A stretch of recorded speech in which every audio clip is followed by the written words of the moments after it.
आज हम BSc part first math paper first discrete mathematics का जो टॉपिक है बूलियन अलजेब्रा को कंटिन्यू करेंगे। आज हम डिस्कस कर रहे हैं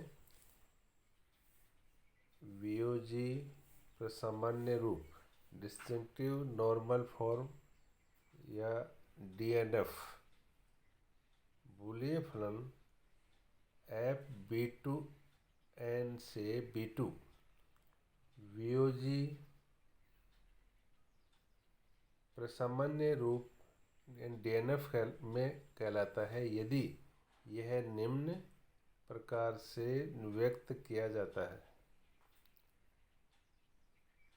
F x one x two से x n equal to m one plus m two plus dot dot plus m के,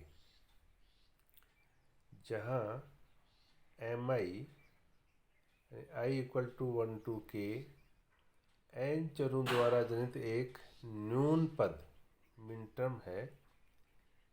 इस रूप को न्यून पद प्रसामान्य रूप अथवा गुणनों का योगफल सम ऑफ प्रोडक्ट्स भी कहते हैं। बूलियन फलन को वीओजी प्रसामान्य रूप में लिखने की दो विधियां हैं। इन्हें हम निम्न उदाहरण से समझेंगे। एग्जाम्पल, बूलियन फलन f x one x two x three equal to x one dot x three plus x two dot x three को वीओजी प्रसामान्य रूप में लिखिए। यानी ये जो बूलियन जो फंक्शन है इसको हम ये वीओजी प्रसामान्य रूप जो है उसमें लिखेंगे। तो इसके लिखने की दो विधियां हैं। तो सबसे पहले जो फर्स्ट मेथड है, प्रथम जो विधि है, इसको समझते हैं। इसमें x1 x2 x3 के सभी संभव मानों के लिए फलन के मानों की निम्न सारणी तैयार करते हैं। यहाँ पर जैसे चर है x1 x2 x3 और फंक्शन दे रखा है हमें एफ x1 x2 x3 से x1 dot x3 plus x2 dot x3। अब यहाँ पर जो चर x1 x2 x3 हैं इनके जो संभावित जो मान हैं, क्योंकि जो चर जो है या तो वैल्यू क्या लेंगे, 0 लेंगे या 1 लेंगे। तो एक संभावना तो है कि जैसे मान लो x1 x2 x3 का मान अगर जैसे तीनों क्या हो, 0 0 और 0 हो, तो यहाँ पर आप इसमें रखिए। तो यहाँ पर क्या है कि ये x1 dot x3 plus x2 dot x3, तो x1 की जगह 0 dot 0 plus 0 dot 0 equal to, तो 0 डॉट 0 है वो 0 प्लस 0 डॉट 0 है वो भी क्या हो जाएगा, 0। तो 0 प्लस 0 इक्वल टू क्या होता है, 0। दूसरी संभावना है x1 का मान 0 हो, x2 का 0 और x3 का क्या हो, 1 हो। तो यहाँ आप इसमें वापस रखिए। तो 0 dot 1 plus 0 dot 1 equal to 0 plus 0 equal to 0, क्योंकि हम जानते हैं 0 डॉट 1 इक्वल टू भी 0 होता है, 0 डॉट 1 इक्वल टू भी क्या होता है, 0 होता है। फिर संभावना है नेक्स्ट 0 1 और 0। तो 0 dot 0 plus 1 dot 0 equal to 0 plus 0 equal to 0। फिर है 0 1 1, ये संभावना बनती हो। तो 0 dot 1 plus 1 dot 1 equal to 0 plus 1 equal to 1।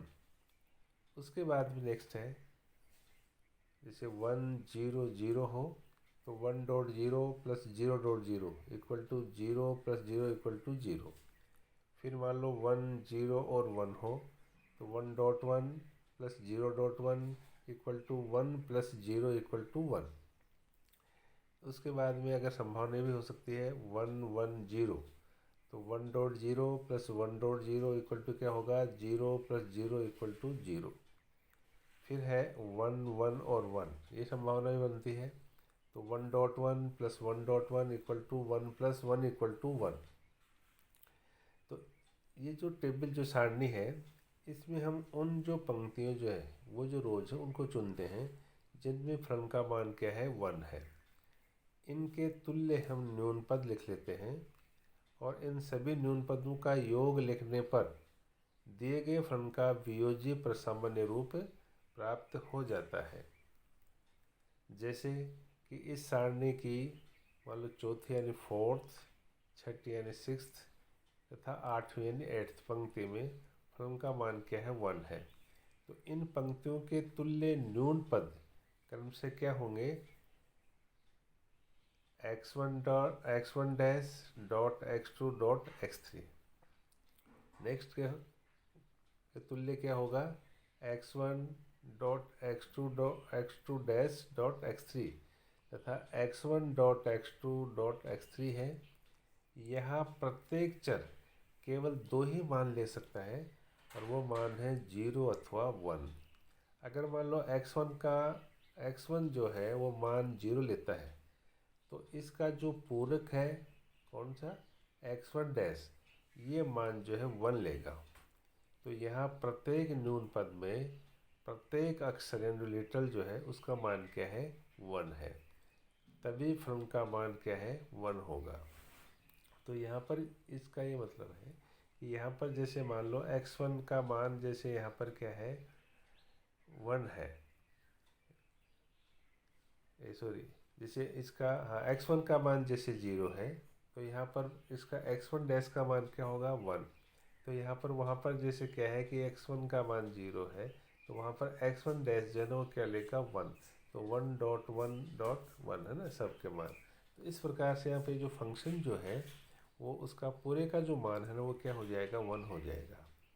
अतः दिए गए बूलियन फलन का वियोज्य प्रसामान्य रूप है ना इनका योग। तो यहाँ पर देखिए आप ये इन सबको जो ऊपर जो न्यून पद लिखे हैं उनको सब हम क्या करेंगे सम के रूप में लिख देंगे। तो सम के रूप में लिखने के बाद में यहाँ पर है ना ये आ जाएगा x1 dash dot x2 dot x3 plus x1 dot x2 dash dot x3 plus x1 dot x2 dot x3। Therefore f x1 x2 और x3 इक्वल टू क्या हो जाएगा, ये हो जाएंगे, देखो ये अपने को दे रखा था x1 dot x3 plus x2 dot x3। तो इसका वियोज्य प्रसामान्य रूप है ना ये हो जाएगा इक्वल टू इस ऊपर देखते हुए यहाँ पर ये x1 dash dot x2 dot x3 plus x1 dot x2 dash dot x3 plus x1 dot x2 dot x3 dash. उसके बाद में फिर यहाँ पर जो सेकंड जो मेथड है वो क्या है कि फर्स्ट इसमें दिया हुआ है कि हम क्या करते हैं कि दिए हुए बुलन फलन को न्यूनतम संख्या के पदों के रूप में सरल करते हैं, यानी इसको सिंपलेस्ट फॉर्म में लिखते हैं और प्रत्येक पद को उतनी संख्या में 1 से गुणा करते हैं जितने अक्षर यानी लिटरल xi स्टार उस पद में विद्यमान नहीं है। जैसे आप देख रहे हैं कि बूलियन जो फलन है f x1 x2 x3 x4 का कोई पद जैसे x1 डॉट x3 डैश है, तो इस पद में आप देख रहे हैं कि जैसे मान लो x2 और x4 ये नहीं है, तो इनको हमने ये लिख दिया कि x1 dot x3 dash dot 1 के रूप में लिखते हैं, चूँकि इसमें अक्सर x2 डैश x2 स्टार तथा x4 स्टार विद्यमान नहीं है ना।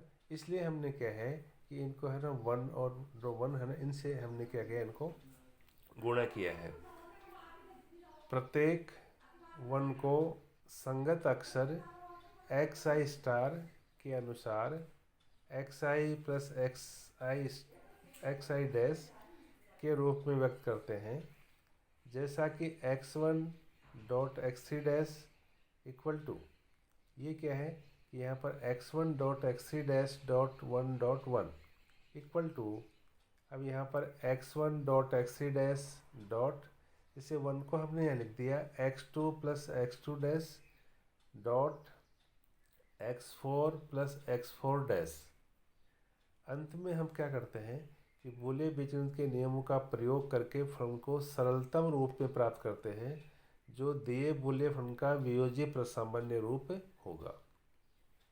जैसे क्वेश्चन ये है कि function x1, x2, x3 equal to x1 plus x2 dot x1 plus x2 dash dot x1 dash plus x3। तो यहाँ आप देख रहे हैं, तो इसको वियोज्य प्रसामान्य रूप में हमें ज्ञात करना है। तो आप यहाँ पर कि जैसे ये f x1 x2 x3 equal to ये है x1 plus x2 dot x1 plus x2 dash dot x1 dash plus x3 equal to, तो यहाँ पर कि जैसे ये जो है ना ये वाला, तो इसको हम बंटन नियम से हम क्या लिखेंगे कि x1 plus x2 dot x2 dash dot फिर यहाँ पर क्या है कि x1 डैश प्लस x3, ये हमने इसको लिखा है ना, क्योंकि देखो इन दोनों जो है ना ये वाला, इनमें हमने ये बंटन नियम लगाया है इन दोनों के अंदर, और ये हमने ऐसा कैसा रखा है। क्योंकि देखो आप इसको जैसे वापस बंटन नियम से करोगे ना, तो हम यहाँ पर क्या लिखेंगे x1 प्लस x2 ये आ जाएगा, फिर हम लगाएंगे डॉट, फिर वापस क्या है कि x1 प्लस x2 डैश है ना, ये तो ये आ जाएगा। इन दोनों में हमने क्या है कि ये बंटन नियम ने डिस्ट्रीब्यूट लगाया है और इसको हमने ऐसा कैसा रखा है। उसके बाद में फिर जो ये पूरक नियम है उससे क्या है कि ये x1 तो ऐसा कैसा प्लस ये x2 डॉट x2 डैश है ना, इसको हमने जीरो रखा है डॉट, फिर यहाँ पर क्या है कि x1 डैश प्लस x3 ये ऐसा कैसा equal to x1 plus zero है, ये x1 आ गया डॉट, फिर ये x1 dash plus x3 equal to, फिर देखो इनको है ना हमने वापस क्या लिखा है कि x1 dot x1 dash plus x1 dot x3 है ना, ये वापस हमने लिख दिया इसको ये इक्वल टू, फिर ये वापस पूरक नियम से जीरो आ गया और ये ऐसा कैसा। तो इस प्रकार से ये क्या कि x1 डॉट x3 है ना, तो ये अपना वो सरल रूप आ गया है।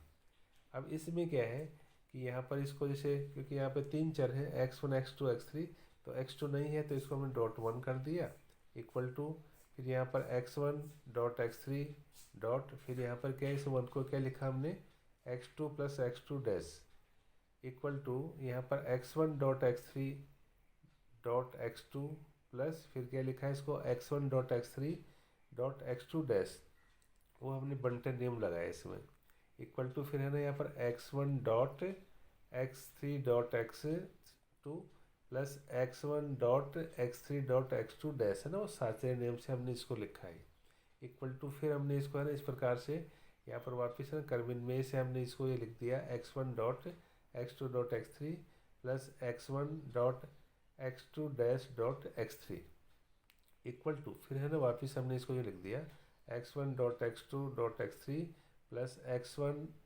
Dash x2 dash dot x3। तो यही वियोज्य प्रसामान्य रूप है।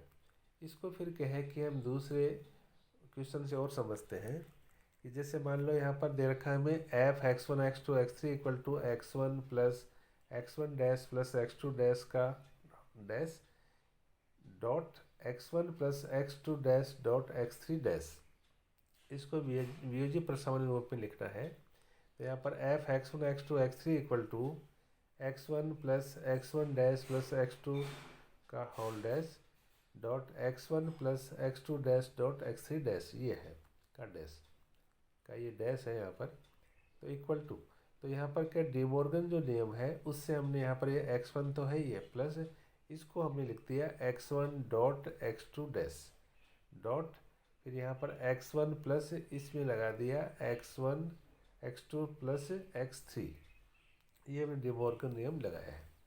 उसके बाद में यहाँ x1 डॉट, यहाँ पर हमने इसको ये लिख दिया कि one plus x2 dash dot, यहाँ पर x1 plus x2 plus x3 है ना, तो इसको हमने क्या है कि बंटन जो नियम है उससे हमने इसको इस टर्म को हमने ये लिखा है इक्वल टू, फिर यहाँ पर क्या है कि ये 1 प्लस x2 डैश से ये मान 1 होता है, तो यहाँ पर x1 dot 1 dot x1 plus x2 plus x3 equal to x1 dot x1 plus x2 plus x3 equal to x1।